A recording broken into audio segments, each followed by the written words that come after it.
Gunstá cuasaí is mis sé OMP agus fáilte dí leabhar-mheas agus an leabhar a bheith á bheasagaing an tachtain seo an ceann seo Bealach na Spáinneach agus méid ortha na cíine leis traseo an Litir agus I dTír Strainséartha. Seo é an tain Triológ álas go mersa gaige is fiction starlatán agus is anascríonóir Mhic Cóil leis cúpla eile leis sin Fontenoy agus an dochtar áthais agus cúpla eile cinar an dochtúir chomór sin. Ach an leabhar seo bainann sé le Lucas ó Brín in Ghaillimh sa 6 2 agus Litir a thugtar dó le tuairt go ó néal sa roimh. Agus imíonn sé leis chuig dTír Strainséartha agus taislíonn sé trí hasanna beidir gur mílteoir scéala sin agus deire taonn sé tríd an Spáin nó taonn sé fud na hórpa go bunús leis an Litir seo agus spírí sasannacha a géirí a bharú agus le siúd anascríonóir se Mhic Cóil ceann na rudí a dúrach faoi I dTír Strainséartha ná gur sé ábhríonn fada agus déirn go bhéir fáin céanna rá faoi Bealach na Spáinneach chomá. So níor bhéon dochar dáir den agur chu cupród breise I dhearr as mar uaireanta airíonn sé beagání leabh. Ach ar an umláin tá Triológ seo ar eabhas ar fad. Tá cruthítar dain an bhat an charachtar láidir tá daoine a bhí ann dá réire sa stair éimeach angel agus daoine agsúla. Beidir go sin beagáín beidir go roiinteanna tagartí beagáín rá ord intachúil don gná léthir ach ar an umláin ar bhealach bhálam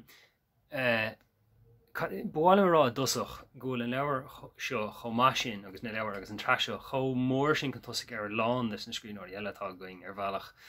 An cána dhéanam sé tá sé caithfar é a chur I ggóthaíochs an méid sin atáráte gom. So tá ní lamatéireachas ar be baint leis uaireanta eachtar le scríonóirí eile braham. Cé go luchtan ar na leabhar fós tá siad an scríofa. Nó cadíon na luchtaine mar sílam gnéanaigh sí seo leas an leabhar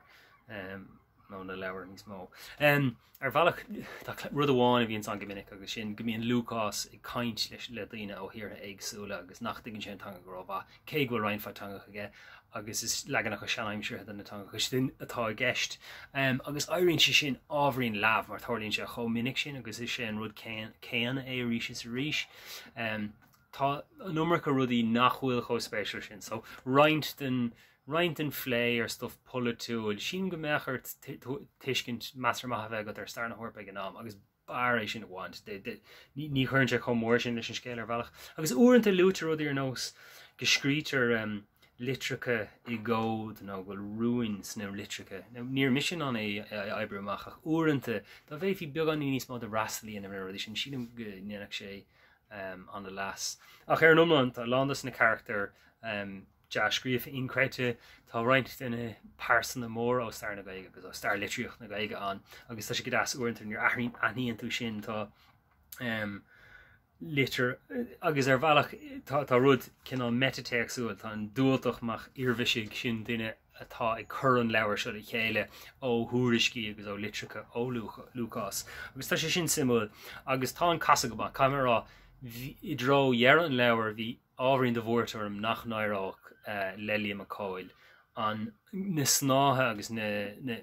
elementí agsúla den scéile thuairt le chéile agus in ige má scéad ach airíonn cí leis agus tá cúpla casa ag an deire agus tá siad sáúil mar sin gur sé dechar gachéanad agus dechar an léthar a hása beidir in deire tuiscibh an irid sin rudaí gur hasasta go Mhic Cóil a bhaint amach ag an deire ar bhealach. Ach so ríist siúd é rud mór trom tuirtúil is se an Triológ so tá siad bra lehan níos bhí altar túiris go dúirt go raibh na 100,000 focail le léamh faoin mrianach agus tá sé sin fér agus is ionintach tú hain a thuma in náhan atá rothe go caréiseach ag Mhic Cóil mar atá déantacha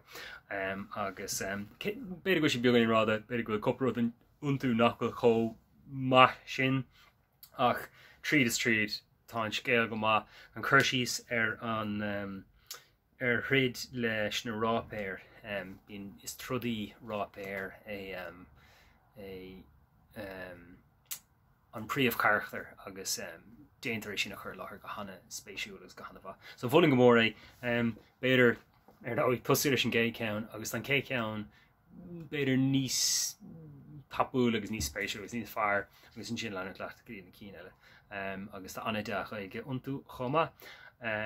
So bhfuil go mór na leabhar sin le Leabhar-mheas Cóil sin an litir idir Strainséartha agus Bealach na smálach. Weimse ONP ó marachú siúd é deire leabhar-mheas na seachtainna seo be an caiinteoibh a rís ar báil slán tamlín.